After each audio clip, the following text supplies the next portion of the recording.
Swaraj news కి స్వాగతం. హన్మకొండ జిల్లా భీమదేవరపల్లి మండలం కొత్తకొండలోని శ్రీ వీరభద్రస్వామి దేవస్థానంలో భద్రకాళి సమేత శ్రీ వీరభద్రస్వామి కళ్యాణోత్సవం బుధవారం రాత్రి వైభవంగా కొనసాగింది. ఆలయంలో అంగరంగ వైభవంగా నిర్వహించిన ఈ వేడుకలకు రాష్ట్ర రవాణా బీసీ సంక్షేమ శాఖ మంత్రి పొన్నం ప్రభాకర్ దంపతులు హాజరయ్యారు. భద్రకాళి సమేత శ్రీ వీరభద్రస్వామి కళ్యాణానికి రాష్ట్ర ప్రభుత్వం తరపున పట్టు వస్త్రాలు, తలంబ్రాల్ని సమర్పించారు. ఉత్సవమూర్తుల్ని మంత్రి దంపతులు దర్శించుకుని ప్రత్యేక పూజలు నిర్వహించారు. భద్రకాళి సమేత శ్రీ వీరభద్రస్వామి కళ్యాణోత్సవం వేద పండితుల మంత్రోచ్చరణ నడుమ జరిగింది. శ్రీ కొత్తకొండ వీరభద్రస్వామి బ్రహ్మోత్సవాల్లో భాగంగా దేవతా మూర్తులను ప్రత్యేకంగా అలంకరించగా భక్తులు కళ్యాణం తిలకించేందుకు వేలాదిగా తరలివచ్చారు. స్వామి అమ్మవార్ల ప్రాశస్త్యాన్ని వేద పండితులు భక్తులకు వివరించారు. భక్తులకు ప్రసాద వితరణతో పాటు అన్నదాన కార్యక్రమాన్ని కూడా నిర్వహించారు. ఈ కార్యక్రమంలో ఆలయ కార్యనిర్వహణ అధికారి కిషన్ రావు, ఎంపీపీ అనిత, సర్పంచ్ ప్రమీల, ఎంపీటీసీ రాజమణి, అర్చకులు, ఆలయ సిబ్బంది పాల్గొన్నారు. Warangal central zone DCP MA Bahari, Kazipet ACP David Raj బందోబస్తును పర్యవేక్షించారు. పలువురు సిఐలు, ఎస్ఐలు, పోలీసు సిబ్బంది బందోబస్తులు పాల్గొన్నారు.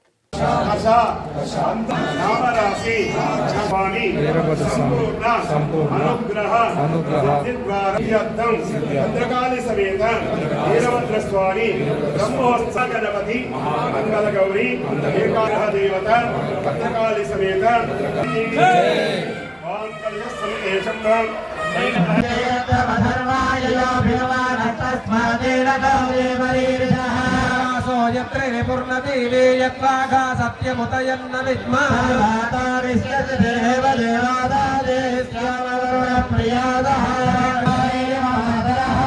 అరంగమామవో యస్య క్షయాదజిన్వదార్ణాసుజయః పావకాయా సుజాతః కశ్యపో యాస్వింద్రః శమరుగోపమస్తు మహ్యం వాదః పవతాంగామే అస్మిన్